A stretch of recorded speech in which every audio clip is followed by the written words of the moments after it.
नमस्कार, मी Gauri Suryavanshi. S Marathi news मध्ये आपलं स्वागत. वळूयाच्या बातमीपत्राकडे. सरकारला वठणीवर आणायचे असेल तर आदिवासींनी पक्षभेद विसरून एकजूट दाखवावी. प्रसंगी जेलभरो आंदोलन छेडण्याचा इशारा माजी आमदार जीवा पांडू गावित यांनी 17 समवर्ग पेसा भरती करिता सकल आदिवासी जमातींच्या वतीने बेमुदत चक्काजाम आंदोलनाच्या नियोजन प्रसंगी ते पंचायत समिती येथील बैठकीत केलाय. यावेळी व्यासपीठावर माकपचे माजी आमदार जीवा पांडू गावित, काँग्रेसचे चंद्रकांत भाऊ पाटील भोये, महिला तालुका अध्यक्ष भगवती चौधरी, राष्ट्रवादी शरद पवार गटाचे चिंतामण गावित, भास्कर चौधरी, शिवसेना उभाठा गटाचे तालुका प्रमुख मोहन गांगुर्डे, माजी सभापती इंद्रजित गावित, उत्तम कडू, माजी जिल्हा परिषद सदस्य जनार्दन भोये, सुभाष चौधरी, कृष्णा चौधरी, सावळाराम पवार, परशुराम वारडे, भिका राठोड, चिंतामण वारडे, राजूबाबा शेख, अखिल पठाण आदी जण उपस्थित होते. यावेळी गावित यांनी सांगितले की पेसा भरती मागणी करिता प्रथमच सर्व कार्यकर्ते पक्षभेद विसरून एकत्र आले आहे. 17 समवर्ग पेसा भरती करिता आर्या पारची लढाई लढण्यासाठी आदिवासींनी सज्ज झाले पाहिजे. देशात राजकीय क्षेत्रात उलथापालथ झाली आहे. आदिवासींनी धार्मिकतेच्या मागे न लागता आपले हक्क अबाधित ठेवण्यासाठी लढाईत सहभागी होणे गरजेचे आहे.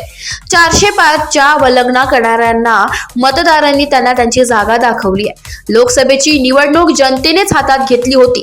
निवडणुकीत थोड्याशा चिरीमिरीला बळी न पडता मतदान करा. लाडकी बहीण सारख्या फुकटच्या योजना या निवडणुकीपुरत्या मतासाठी आहेत.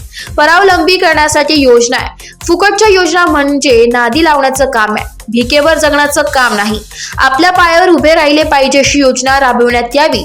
तालुक्यात गाई म्हशींच्या योजना या चोरांच्या हाती दिल्या जातात.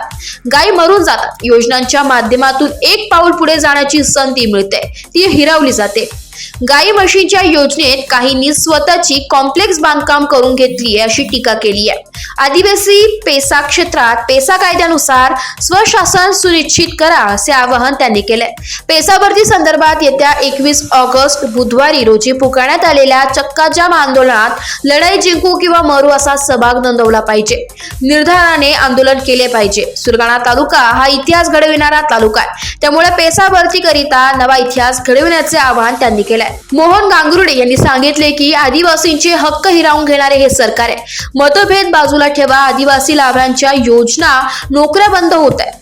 आदिवासींच्या हितासाठी लढाई आवश्यक आहे. आदिवासी सेवक चिंतामण गावित यांनी सांगितले की पेसा भरती करिता महाराष्ट्र राज्यातील 13 जिल्हे सहभागी झाले.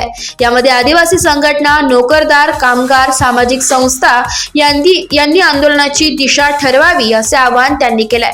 या बैठकीला ग्रामपंचायतीचे सरपंच, सदस्य, सुशिक्षित, बेरोजगार तरुण आदी बहुसंख्येने उपस्थित होते. सुशिक्षित पदवीधर, पदव्युत्तर तरुण राक्ष बागेवर मजुरी करतात. कारखाना, कंपनीत 7 ते 8 हजार रुपये वेतनावर काम करतात.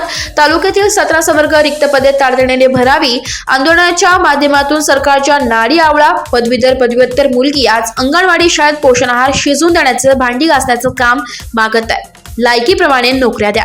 एस मराठी न्यूज साठी प्रतिनिधी लक्ष्मण बागुल, बोरगाव. अशाच ताज्या घडामोडी जाणून घेण्यासाठी आमच्या एस मराठी न्यूजला लाईक करा, शेअर करा, सबस्क्राईब करा आणि पाहत रहा एस मराठी न्यूज.